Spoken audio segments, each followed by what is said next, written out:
My name is Lena Arkawi. I'm from Phoenix, Arizona. I'm a Syrian American Muslim, and I graduated from Arizona State University, and then I moved to the Middle East for about 5-6 years, and then moved back to the U.S., where I'm currently living in D.C. Right now, I'm actually going to go to grad school, but I'm focused on humanitarian issues on Syria. I actually went back to Syria the first week into the revolution. And I was living in Qatar at the time, and I went back on my spring break.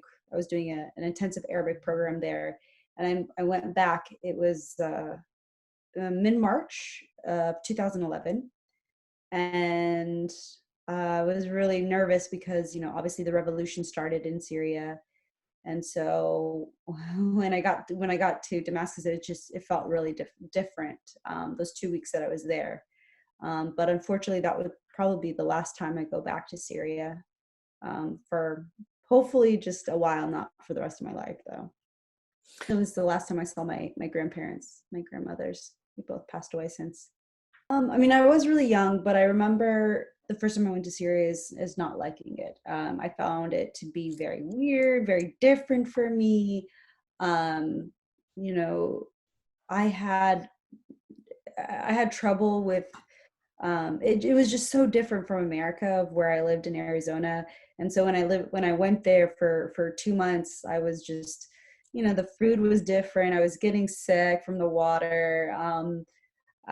So I had just all these reservations, and I just wanted to go back to Arizona and, enjoy my summer like all my other friends. But every year I went back, every few years, I started to love it more and more and appreciate the differences and its complexities. And by the last time I went there, I was completely in love, and it was too late.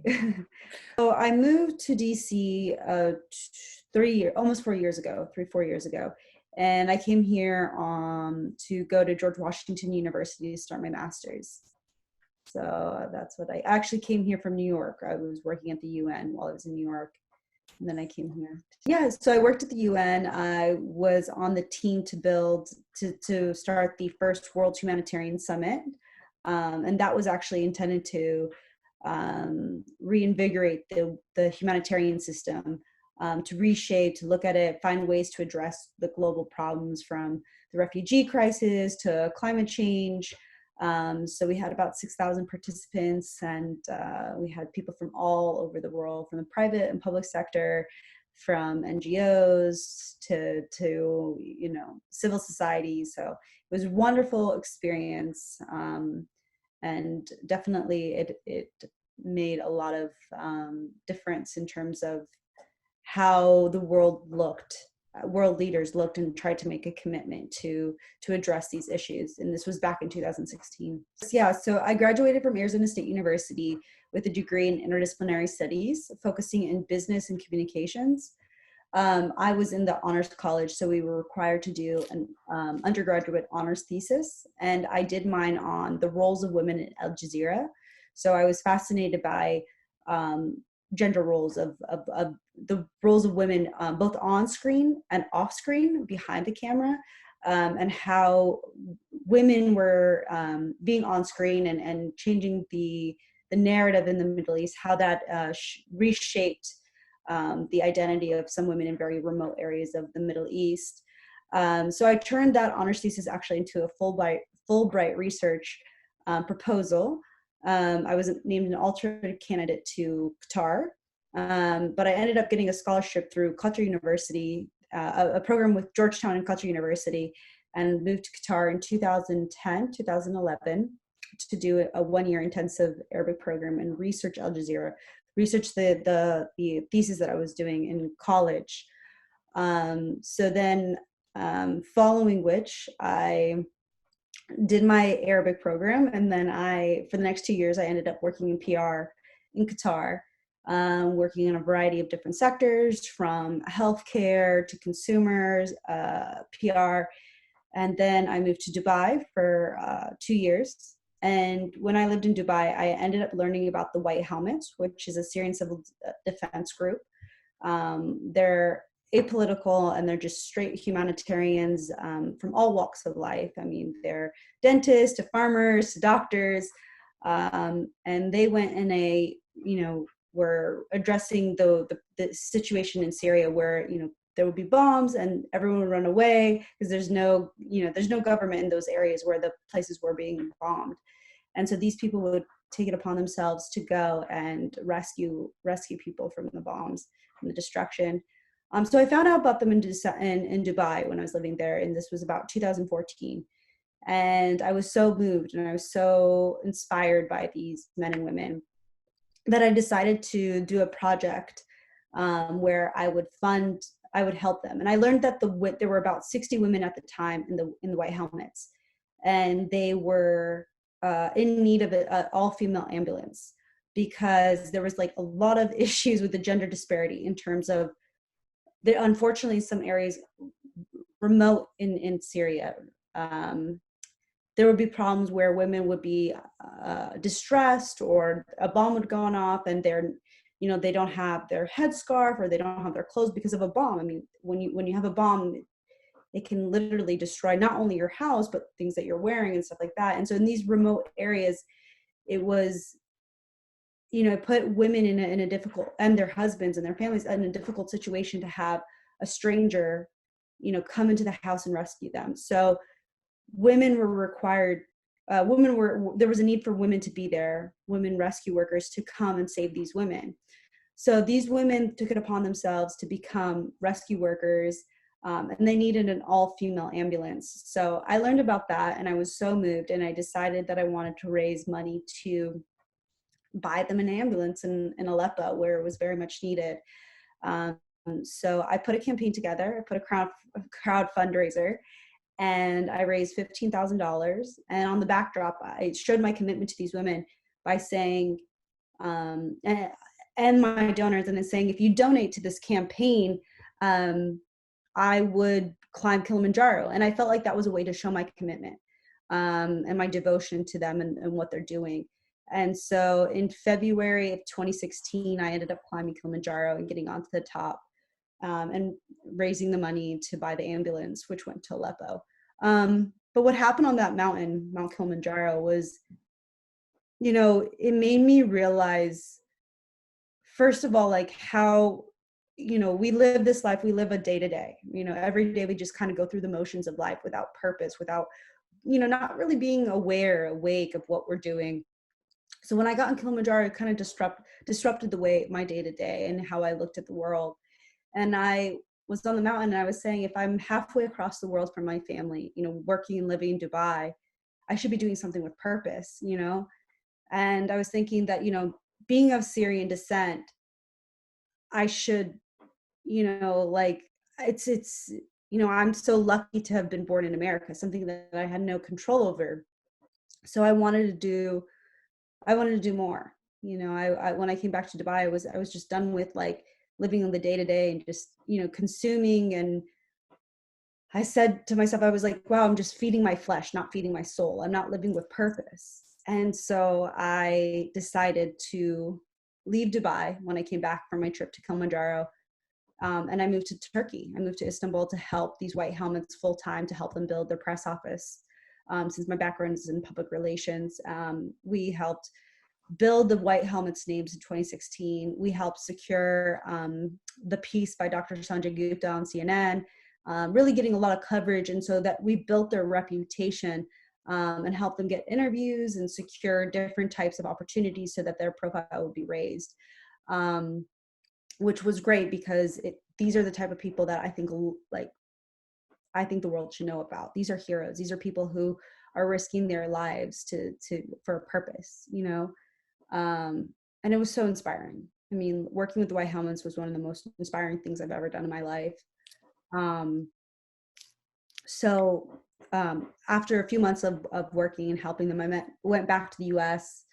I went back to Arizona for some time. I ended up getting so inspired by the crisis about what was happening inside Syria. I got really involved with the refugee community in Syria. The Syrian refugee community in Arizona. And I launched a holiday drive to help because it was in December, so I wanted to get the kids gifts that they wanted. And it was an opportunity for me to connect with the Arizona community, and get them to know who these Syrian refugees are. And 6,000 people got involved across the state of Arizona. And there were, basically what it was like these Syrian refugee children in Phoenix, Arizona would say, I put it on Facebook. It was like a Facebook event. And I was like, this little boy who's 6 years old wants, it was silly things like he wants a ball, or he wants this, he wants a laptop. And I didn't think anybody would get these things for him. By the end of the first week, every wish that every Syrian child wanted, and there was like 30 children in the program, got everything. I mean, they literally got the bike that they wanted. They got the computer that they wanted. And it was people who've never met Syrian refugees before, people who had no idea what a Muslim was, people who had no idea what was happening inside Syria. So it wasn't about the gift or connecting with, the idea of like this holiday. It was more about connecting and, the Phoenix community, connecting Americans to the Syrian refugees and building mentorship, building relationships. So a lot of those Americans who, didn't know anything about the crisis, like learned so much firsthand from the people who have experienced some of the worst hardship you can imagine. And so what's great is like we would have these events where these people who wanted to buy gifts for these families, the Phoenix American, the American community would come to the Syrian refugees' homes. So they walk in like strangers, but when they would walk out, they were family. And that again was 4 years ago. That was 2016. And there was a huge language barrier. The Americans would not speak Arabic. Syrian refugees barely knew English, but somehow till this day they're friends. And they have found a way to communicate with their Google Translate, coming in and checking on them. Their friends are, their children are friends now. And it was so amazing to see those barriers come down, to see that our struggles, our differences are really not that, our differences are masked by, our differences are not that different. Like we all have the same wants and desires, right? We're all humans. We all have the same fears. We all have the same wants and desires of like safety and family and love. And so when we put those two communities together, we saw this like beautiful bond and this relationship, and just how humans can connect. And it was truly amazing. It was a very amazing experience. Sorry, I digressed there about my experience in Arizona, but yes. Yeah. So then after that, I started a nonprofit in Arizona with my friends called SHIFA. It was the Strength, Hope, Empowerment Foundation of America. Not too long after that, I moved to New York to work at the UN, as I told you, where we put together the first World Humanitarian Summit. After that project was over, that's how I moved to DC. That's when I moved to do my master's at GW in global advocacy. And then since then, I've been working heavily on the Syrian crisis, lobbying, trying to do a lot of advocacy work on terms of really pushing policies that are going to help Syrians within Syria, Syrian refugees outside of Syria, and then Syrian refugees inside the US. So, I don't think that's something that evolves. I don't think that's just something that's just me. I think that's within every single person, and I think it's rooted in human nature to want to have, to give, and I think that's something everyone is born with. Again, there's, obviously there's a few people out there who are very self-centered, but I think beyond that, the majority of people are, it's based down to our DNA. By serving humanity, we're serving, our existence and helping us. I mean, that's how we survive. We survive through helping one another. So, yeah. So I have to, but I beg to differ, because I Sure. do, through my experience in the work that I've done and like working with vulnerable communities, I actually find those vulnerable communities, those that don't have a lot, actually giving a lot more than some people who have plenty.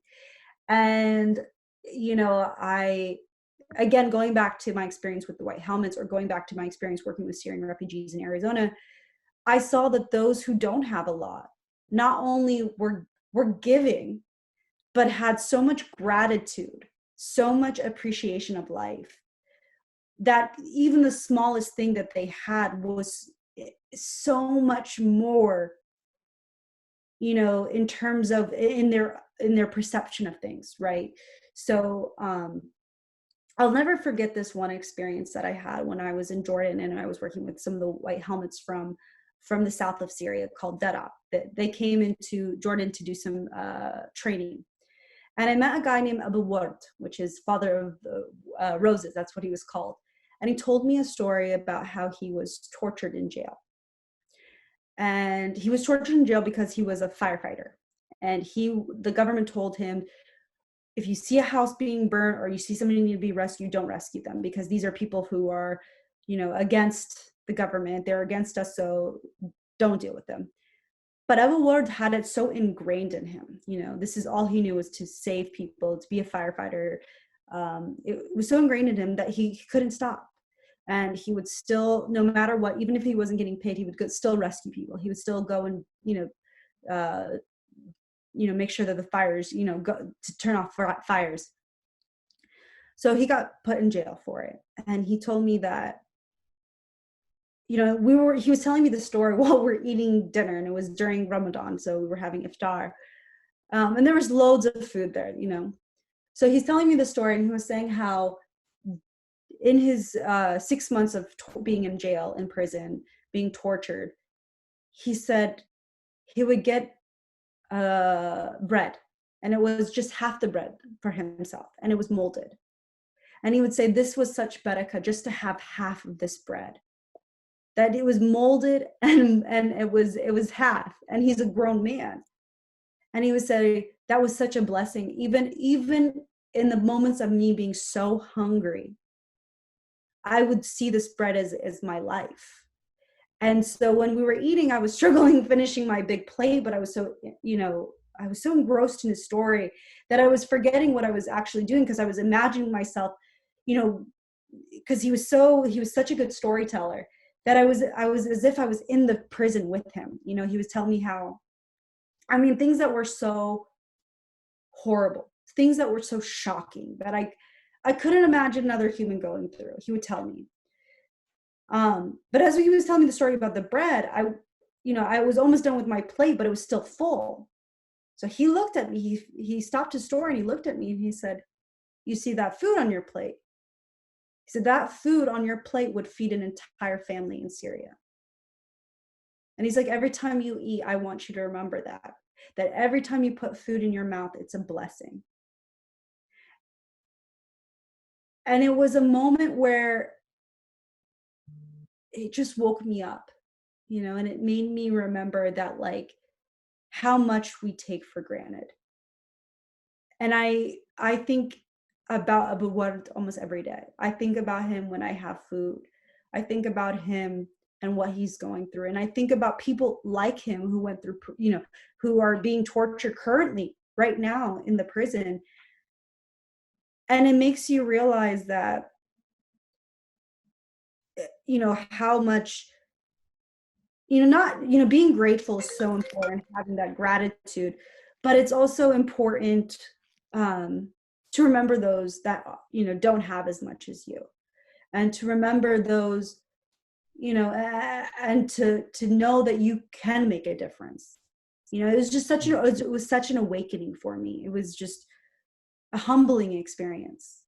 It was truly a humbling experience. Wonderful. Thank you very much for sharing that story with us.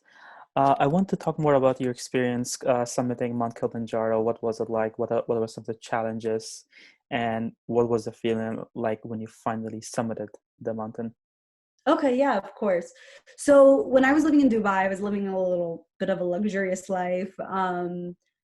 Just because it's, it's the environment of living in Dubai. It's glitz and glam, and people are beautiful there, and there's people from all over the world, and there's lots of money. So it's so easy to get caught up in this materialistic world. And I was a person who like never exercised. So the month I decided, before I climbed Kilimanjaro, I started preparing 1 month ahead, which was crazy. I mean, I couldn't even do a flight of stairs. I'm not even kidding. So um, in the beginning, I was like, okay, I'm going to do this. I have to get serious, I'm going to do this. So I had a group of friends, and we started climbing mountains around Dubai and different areas of the UAE. And by the first day, I told you 1 flight of stairs was too much. And by the end of the 30 days, I was able to do like 50 stairs, 100 stairs, floors of stairs, which was a big deal. So I was really, really proud of myself. And I, was like, okay, I got this. Like Kilimanjaro is going to be easy. By day one, when I started the summit, I was like, oh my God, what did I get myself into? Like, this is way too hard, right? Like, and I was so in my mind, like, I was like, there's no way I could climb this mountain. And I remember a friend of mine telling me that Kilimanjaro is not, it's not a challenge for you physically. It's more of a mental challenge. And I was like, how is that? Like the first day I was like, how is this possible? Because I'm already feeling the physical challenge, right? But it was not till day 3 where I realized that I'm so exhausted and this is so painful. And I'm in my head, you're so tired because there's less oxygen up there, that I was thinking to myself, like, I was thinking, you don't want to talk because talking is like wasting your energy, right? So you're in your head. So I'm like, just doubting myself. Like, how can you do this? Who thought you could climb a mountain? Blah, blah, blah, blah, blah. So then there was a moment where I had this clarity where I was like, how can I get to the top of the mountain when all I put in my head and my thoughts is something negative, telling me I can't do it? Like, I'm expecting my car to run and putting horrible engine oil in it, right? So I was like, I have the power to think anything in the world right now. Why am I choosing to think that I can't do it? Right? So I was like, okay, I'm going to think about the most beautiful things in the world. And again, that's the most beautiful blessing on life, is that you choose. It's all about perspective. It's all about your frame of mind. So I was like, okay, the most beautiful things I was thinking about, in this, while we're trekking up, I'm like thinking, what are the most beautiful things I have in this planet? And I was thinking about my parents and how much love they have for me and how much love I have for them and what they've done for me, and thinking about my nieces hugging me and just seeing them. And I went from thinking I can't climb this mountain to completely forgetting that I was like trekking up this difficult mountain, to crying of like gratitude, of crying of just the blessing of being so touched. And so that's when I realized this mountain wasn't a physical challenge. It was a mental challenge, is that you have to have control over your own mind and your own thoughts to empower yourself to get up the mountain. And so that was such a big lesson for me, is that perspective is everything. What you put into your body, whether it's food or your thoughts, you're going to have that output. And so that moment on day 3 made me realize that, again, if I'm going to live anywhere in the world, why am I going to be away from the most people that I love the most? I have to have purpose. Like, I don't want to continue to live and just go day to day, go to work, go out, go have fun, go do all these things without meaning. I was feeding my flesh, but I really wanted to feed my soul.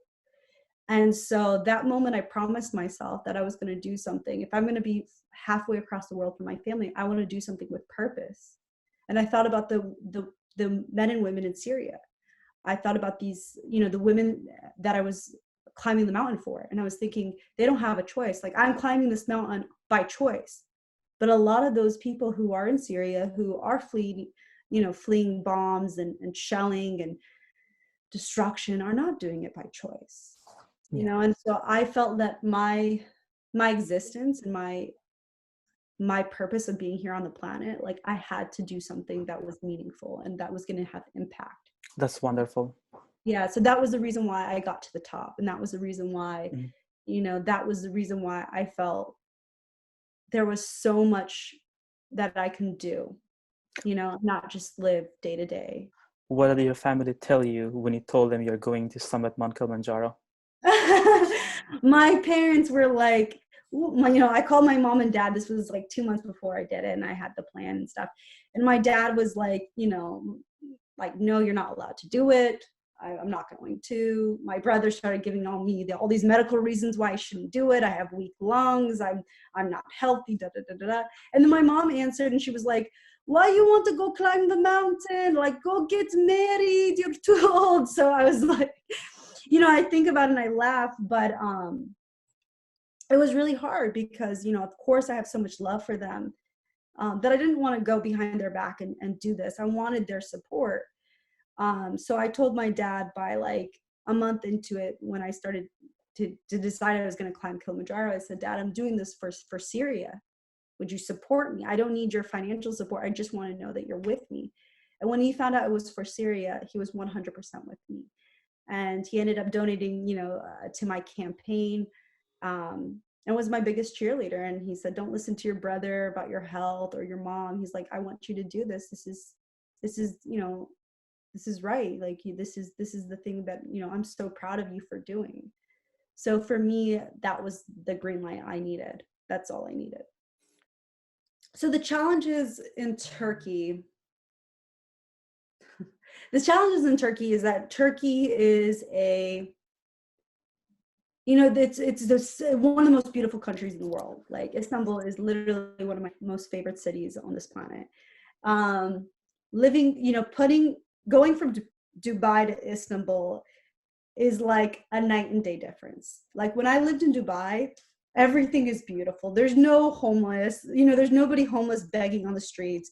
You know, there's barely any trash on the ground. Like, you eat, you know, a 6-course meal and you don't even think twice, you know, and you just live this, like, you know, this unreal lifestyle, right? Like, nobody lives like that. Obviously there's people in Dubai who are struggling. You know, my heart goes out to those people, like, you know, from the workers, you know, definitely the people from uh, India and Pakistan, Bangladesh, like that's definitely an issue. But in general, the people who do, the expats that do come there, they enjoy their life. So when I moved from a glamorous life of Dubai and I went to Istanbul, it woke me up. Um, it made me realize, like, I was so appreciative of the garbage on the floor. I loved their graffiti on the walls. I loved, you know, every time I sat down, just drinking water, I was like, wow, like I have so much appreciation for the water, you know. And I would eat little because I didn't make a lot of money, and I would eat just a little bit, and I was so grateful for that. And, you know, you would see all these people, you know, all the overspill of the Syrian refugees were on the streets. And so that was challenging for me. It was really challenging to see the devastation, to see people begging for food and money, and especially children.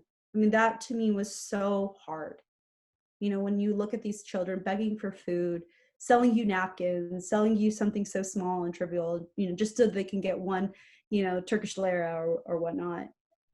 And that was so hard for me because I looked at them and I'm like, you know, I'm Syrian like you. There's nothing, you know, yeah, I am privileged because my parents decided to move to America, but we share the same blood. And so for me, that was a really hard uh, concept for me, you know, to see Mhm. that. And it was very Yeah. humbling. Uh, the bright side, the part that was like so rewarding, was definitely working with the Syrian refugees. Sorry, what was super rewarding was working with the white helmets. I mean, these people were my heroes. My colleagues were some people that just were the most inspiring, the most brave, courageous people I could ever imagine. And they had a heart of gold. I mean, they were so giving, and they were so always wanting to help, and that to me was amazing. I just, you can't One of imagine, you can't imagine sitting next to somebody who just was in Syria 2 weeks before, who was just like a few feet away from a bomb, and they went in regardless of being having all this like debris on them. They would still go in and talk about how they saved this grandmother, or they saved this little girl, or those stories to me were mind-blowing. It was as if I was sitting next to celebrities. They were just, I revered them. Well, I think it depends on who you're asking. I think that many Americans who know about the crisis, who know about, like, who have met Syrian refugees, know that they're hardworking, honest people. For those that never met them, let's say people who, are against refugees coming to the country, those people who are xenophobic at some point, those people who have never experienced what it is like to meet a Muslim, or to meet a Syrian or an Arab, or somebody who's just different than them. I think their misconception is that those people are lazy, that those people, are taking away from American society. Those people are greedy. They're really not in need. I think all of those points are completely false, because these people are some of the most hardworking individuals. These people are, some of them are simple. Some of them didn't want to come to America. Some of these people want to stay in their country. Some of the Syrian refugees that I met working while I was in Arizona, I met countless of fathers who cried to me and told me they would do anything to go back to Syria, even if it's raining bombs outside. It was because they felt so lonely in America. Like, American culture is we're very isolated. We're not as we're an individualistic society, where in the Arab world it's very family oriented. It's there's always people next to you. You can it's always like gatherings and stuff. So these Syrian refugees were very lonely when I first met them, when I would talk to them one-on-one and ask them their needs and their experiences. Very, very lonely. It was so hard for them. Of course financially it was hard for them, but they just felt like nobody cared. They felt like you know they missed one guy. He was a farmer. He was like, I just miss my farm. Like, that house that I lived on was passed from generation to generation to generation, and then it was bombed, and I have nothing. And these stories that they would tell were just horrifying. I remember one family who, they were rather wealthy in Aleppo. And one year they decided during Ramadan that they wanted to do a big feast, a huge iftar for the people in need in their community, because they were, they had money and they were wealthy. So they were on their way to the market, and it was about noontime. And there was snipers on the rooftop. And I think school just got out or something like that. And so I guess the sniper started shooting at people. So this woman and son were on their way to go to get groceries while that happened. The woman got separated from her son, and she didn't know where he was. He was about 12 at the time, and he got shot in the arm. So she was frantic trying to look for him.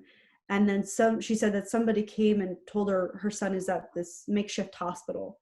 So she went there, and then they had to flee to Turkey so her son could get some surgery on his shoulder.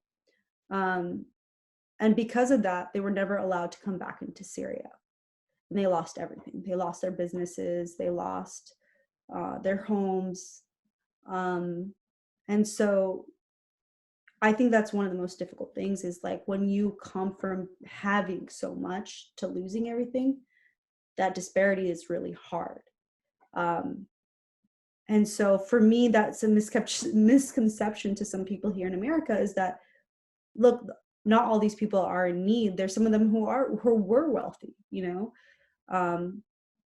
And a lot of them didn't want anything from the American people. They just wanted their smile as as a generosity. They wanted to feel welcome. They wanted to feel appreciated. I definitely want to continue to work with vulnerable communities, specifically, not only in the Arab world, but most specifically on Syria, just because the crisis there is not just, it's going to be generations. It's going to take generations to repair the damages of what's happened. Not only is it the infrastructure, but it's also, the psychological damage, the social damage that has literally just been across the country. There's half the country's population is now either internally displaced or refugees outside of the country. So it's going to take years to return the country back to normal. I want to be somebody who makes impact, that, I want to be able to make a positive impact, whether it's just my family or my community or my country or the world. I want to be able to make a positive impact, a meaningful one, that helps people.